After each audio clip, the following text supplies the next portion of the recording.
सारे जगत में जो विद्यमान है उन अम्बे माँ को नमन करते हैं हम और आज का लेक्चर स्टार्ट करते हैं हम। चलिए बेटा, आज हमें एलएलपी के अंदर इनकॉर्पोरेशन डॉक्यूमेंट और इनकॉर्पोरेशन डॉक्यूमेंट से जो इनकॉर्पोरेशन होगा और इफेक्ट ऑफ रजिस्ट्रेशन और रजिस्टर्ड ऑफिस, ऐसे 4 सेक्शन डील करने हैं।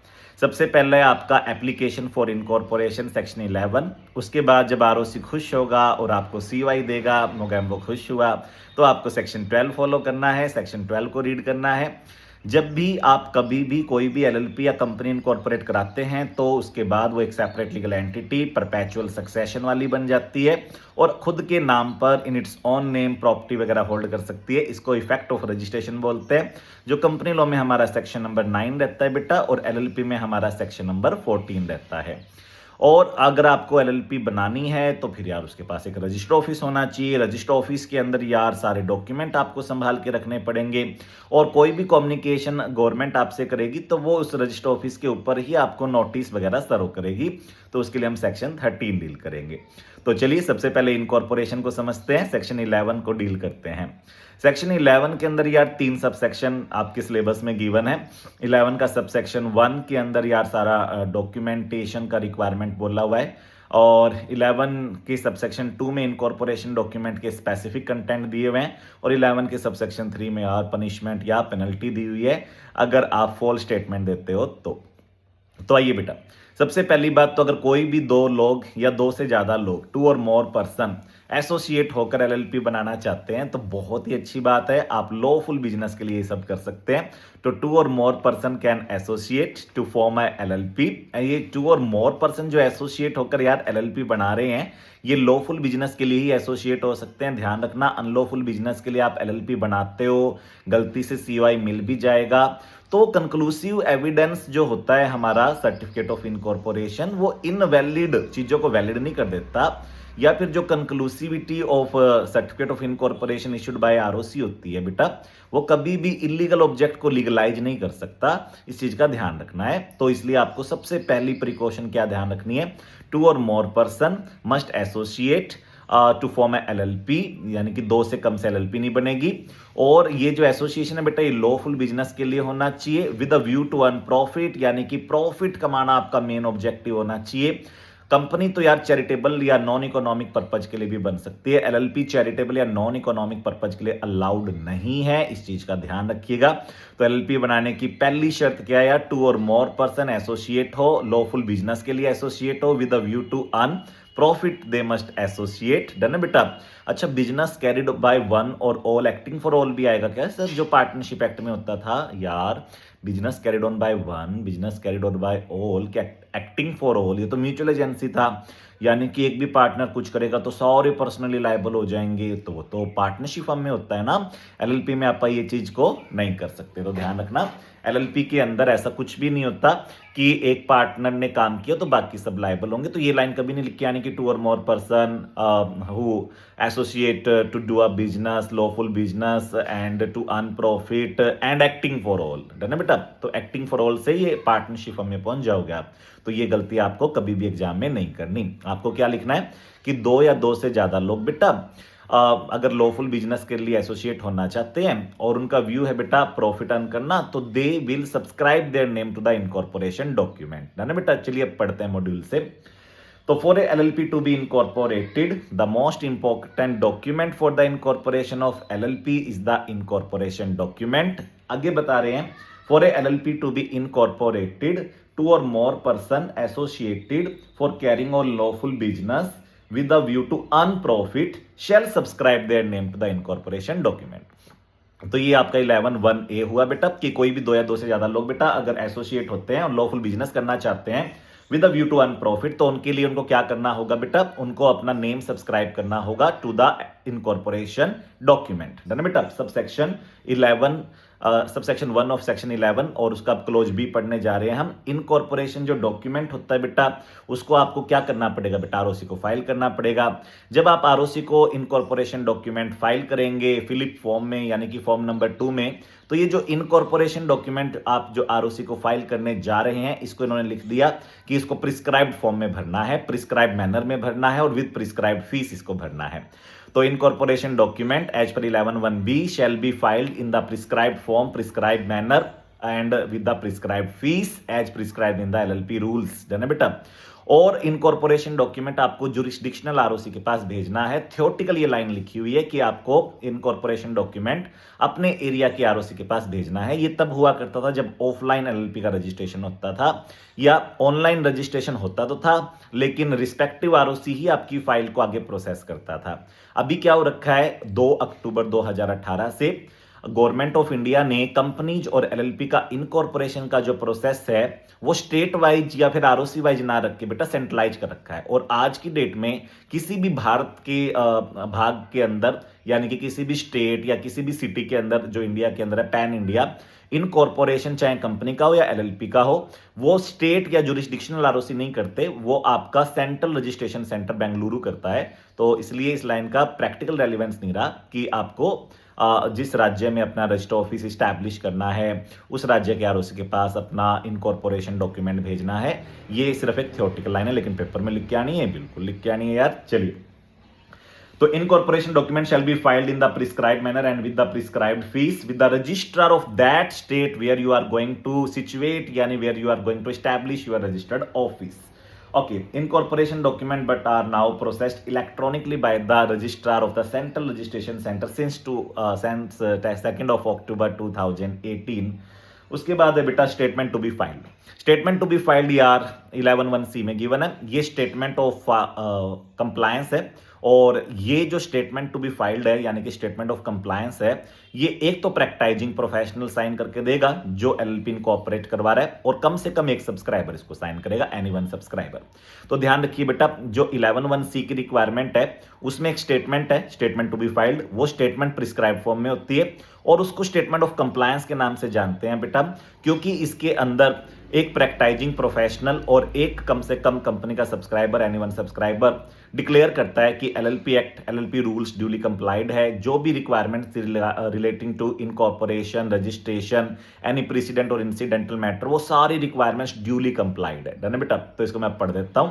प्रैक्टाइजिंग प्रोफेशनल बेटा सीए, सीएस, सीएम और एडवोकेट में से कोई भी एक हो सकता है, और सब्सक्राइबर में से कोई भी एक जना साइन करेगा। सब्सक्राइब जो कर रहे थे ना बेटा इनकॉर्पोरेशन डॉक्यूमेंट को, उनमें से कोई भी एक जना सब्सक्राइब जो कर रहे थे उनमें से कोई भी एक पर्सन ये लिख के देगा कि कंप्लायंस हमारी जिम्मेदारी है। किसकी जिम्मेदारी है? सब्सक्राइबर में से उस व्यक्ति की जिसने कंप्लायंस की जिम्मेदारी ली। याद रखना बेटा, यही सब्सक्राइबर आगे जाके पार्टनर बन जाएंगे, और पार्टनर में से डीपी अपॉइंट होता है। तो सब्सक्राइबर में से किसी एक को बेटा जिम्मेदारी लेनी है। नॉर्मली जो डीपी बनता है वही जिम्मेदारी लेता है। There shall be filed along with the incorporation document a statement in the prescribed form made by either chartered accountant or company secretary or advocate or cost accountant, whoever is engaged in the formation of LLP, and anyone who subscribed his name to the incorporation document, that all the requirement of LLP Act and the LLP rules have been duly complied with in respect of incorporation। LLP Act और LLP rules की जो requirement है regarding incorporation and any matter president and incidental, जो भी इसके अंदर बेटा छोटे से छोटे, बड़े से बड़े मैटर्स हैं इनकॉर्पोरेशन से रिलेटेड, वो सब कंप्लाइड है। उसके बाद आ रहा है बड़ा आसान सा यार 11 का सबसेक्शन 2, बड़ा प्यारा सा है ये। इसमें इनकॉर्पोरेशन डॉक्यूमेंट के कंटेंट दिए हुए हैं यार। इनकॉर्पोरेशन डॉक्यूमेंट के जो कंटेंट है वो ध्यान रखिएगा आपको। इन्होंने जो दिए वो 5 ही है, और एक सबसे ऊपर वाली लाइन में लिख रखा है प्रिस्क्राइब फॉर्म में होना चाहिए इनकॉर्पोरेशन डॉक्यूमेंट। लास्ट लाइन में लिख रखा है एनी अदर इन्फॉर्मेशन जो भी प्रपोज्ड एलएलपी को देनी पड़ जाए एज में बी प्रिस्क्राइब। तो बीच में जो 5 एलिमेंट है वही हमारे मेन है। क्या क्या इनकॉर्पोरेशन डॉक्यूमेंट में हमें बताना पड़ता है गवर्नमेंट ऑफ इंडिया को, क्या क्या हमें मिनिस्ट्री ऑफ कॉर्पोरेट अफेयर को, आरओसी को बताना पड़ता है इनकॉर्पोरेशन डॉक्यूमेंट के थ्रू। ये कंपनी के मेमोरेंडम जैसा होता है, तो इसलिए इसमें क्या क्या बताएंगे हम। एक तो name of LLP, proposed name of LLP जो आपने रन की सहायता से रिजर्व करवा रखा है। दूसरा आपका प्रपोज्ड बिजनेस क्या है, क्या बिजनेस करने की आप योजना बना रहे हो, पर आपका लॉफुल बिजनेस क्या है। तीसरा आपने कहां पर अपना रजिस्टर ऑफिस एस्टैब्लिश किया है या करने की योजना है। और फोर्थ आपके नेम और address of all the person going to be partner, name and address of 5वां पॉइंट है all the person going to be DPs. Done है बेटा। तो इनकॉर्पोरेशन डॉक्यूमेंट में इन्होंने टोटल 7 पॉइंट्स दिए। पहले पॉइंट में इनकॉर्पोरेशन डॉक्यूमेंट प्रिस्क्राइब फॉर्म में जाएगा, दूसरे पॉइंट में आपका नेम, तीसरे में आपका प्रपोज्ड बिजनेस, चौथे में आपका प्रपोज्ड प्लेस ऑफ बिजनेस यानी कि आपका रजिस्टर ऑफिस कहां सिचुएटेड है या कहां प्लान किया आपने सिचुएट करने का, name and address of all the partners, name and address of all the person going to be DPs यानी कि designated partners and any other information as may be prescribed. कोई भी डिटेल जो आपने 11(1)A, 11(1)B, 11(1)C या 11 subsection 2 में दी है, यानी कि आपने झूठ बोला कि हम लॉफुल बिजनेस कर रहे हैं और आपने बेटा प्रिस्क्राइब डॉक्यूमेंट्स फाइल नहीं किए, आपने जो स्टेटमेंट ऑफ कंप्लायंस है, statement to be in prescribed form है, उसमें गलत डाटा दिया, या फिर इनकॉर्पोरेशन डॉक्यूमेंट की डिटेल फॉल्स दी, आपने आधार कार्ड गलत दिए हुए बेटा इनकॉर्पोरेशन करने वाले सब्सक्राइबर्स के, यानी कि आपके पार्टनर डीपी की डिटेल गलत है, फॉल्स है, डिसेप्टिव है, तो फिर बेटा 11 का सबसेक्शन 3 लग जाएगा, जो आपके ऊपर बेटा इंप्रीजनमेंट भी कोज कर सकता है अप टू 2 ईयर्स, एंड उसमें मॉनेटरी फाइन भी रहेगा बेटा आपका, जो 10,000 से स्टार्ट होकर 5 लाख तक जा सकता है। तो अब मैं इन दोनों को मॉड्यूल से पढ़ देता हूं। 11 का subsection 2, incorporation document shall be in the prescribed form, that is the form number 2, FiLLiP form के नाम से फेमस है ये। State the name of LLP, propose name of LLP जो आपने रजिस्टर करा रखा है बेटा रन LLP की सहायता से, reserve your unique name LLP। State the propose business, business क्या करना चाहते हो, ऑब्जेक्ट लो जैसा होगा ये। State the address of the register office, कहां आपने रजिस्टर ऑफिस स्टैब्लिश किया है या कहां पर आपका रजिस्टर ऑफिस स्टैब्लिश करने की योजना है, वो आपको बताना है। Name and address of each of the person who are going to be partner of LLP on incorporation, जो जो लोग आपके पार्टनर बनने वाले हैं उनका नेम और एड्रेस, उनका रेजिडेंशियल एड्रेस आपको बताना होगा, जैसा कि हमने डेफिनेशंस में पढ़ा था लेक्चर नंबर 1 और 2 में। State the name and address of the person who are going to be designated partner of the LLP on incorporation. एक लेक्चर में हमने पढ़ा था ना, डीपी की जिम्मेदारी कंप्लायंस की होती है और LLP पे जितने भी फाइन लगते हैं सारे के सारे यार डीपी को भरने पड़ते हैं, ऐसा सेक्शन 8 में हमने पढ़ा था। तो डीपी जो है उनके नेम और एड्रेस बताने, एड्रेस में यार उनका रेजिडेंशियल एड्रेस देना होता है। नेम में कोई भी पार्टनर डीपी का नेम जब आप देते हो तो हमने डेफिनेशंस में पढ़ा था, उसका पूरा नाम देना होता है, यानी उसका फर्स्ट नेम, उसका मिडिल नेम, उसका लास्ट नेम। चलिए, contain such other information concerning the proposed LLP as में भी प्रिस्क्राइब, और इसके अलावा और कोई भी इन्फॉर्मेशन गवर्नमेंट बोलती है टाइम टू टाइम यार ये भी डाटा चाहिए, तो फिर वो आपको देना पड़ेगा अगर कुछ प्रिस्क्राइब होता है तो। डन है बेटा। If a person makes a statement as discussed above which he knows to be false, अगर आपने ऊपर बताया कि कोई भी इंफॉर्मेशन 11 सबसेक्शन 1 और 11 सबसेक्शन 2 में आपने दी कोई भी स्टेटमेंट बेटा नोइंगली फॉल्स स्टेटमेंट दी, डन है बेटा, और you does not believe it to be true, या आप उसको सही नहीं मानते, तो if a person makes a false statement, done है बेटा, deceptive statement, or he does not believe that statement to be true and still recklessly he give that statement, then he shall be punishable for that false declaration with imprisonment which may extend to 2 years and the fine which shall not be less than 10,000 but which may extend to rupee 5 lakh. Done है बेटा। उसके बाद section 12 आपका शुरू होता है। Incorporation का main जो प्रोसीजर है बेटा वो सेक्शन 11 में था, वो हमारा डन है। अभी ROC यानी कि मोगेम्बो खुश होगा और आपको CY देगा।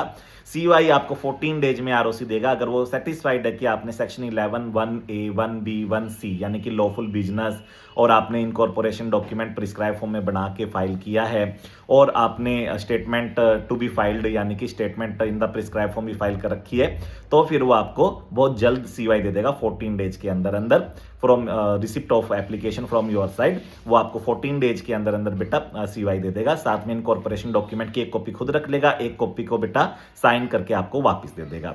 इनकॉर्पोरेशन डॉक्यूमेंट के साथ जो CY ROC देगा उस पे ROC के बेटा साइन होंगे और उसकी ऑफिशियल सील होगी और एक कंक्लूसिव एविडेंस होगा कि all the requirements of this act and the section 11 specially have been duly complied. और इस सब में सबसे मेन रोल यार उस 11(1)C का है, यानी कि जो आपका एक स्टेटमेंट जाता है practising professional plus 1 subscriber that all the requirement of LLP act have been duly complied, LLP rules have been duly complied, उसका है, जिसकी वजह से ROC बहुत जल्दी CY दे देता है। 14 डेज तो मैक्सिमम है, वो हो सकता है सेम डे आपको CY अलॉट कर दे। तो when the requirement imposed by clause A, B and C of the section 11 can be duly complied, मैंने थोड़ा सा इसको मॉडिफाई किया लैंग्वेज को। when the requirement imposed by clause B और C के साथ मैंने clause 1 भी डाल दिया है क्योंकि clause A यार इन्होंने थर्ड लाइन में थोड़ा नेगेटिव सेंस में दे रखा है, unless और not लगा रखा है, तो इसलिए मैंने इसको फर्स्ट लाइन में मर्ज कर दिया है फॉर द सिंप्लिसिटी। हम भी पेपर में ऐसा करके आ सकते हैं क्या सर? बिल्कुल करके आ सकते हो। तो when all the requirement imposed by clause A lawful business, clause B incorporation document, clause C यानी कि statement to be filed have been duly complied with, ROC shall retain the incorporation document filed by you and register and issue the incorporation document to you and give a certificate of incorporation that LLP has been incorporated। बधाई हो। ROC में except the statement delivered under 11(1)(c), यानी कि जो प्रिक्टाइजिंग professional 11(1)(c) ने statement दी थी, +1 subscriber ने दी थी, उसको सफिशिएंट एविडेंस मान लेगा कि आपने सारी रिक्वायरमेंट अच्छे से कंप्लाई कर रखी है, और सर्टिफिकेट पे बेटा आरओसी के साइन होंगे और उसको ऑथेंटिकेट करेगा ROC by his official seal, और सर्टिफिकेट कंक्लूसिव एविडेंस होगा LLP has been duly incorporated by the name specified there in.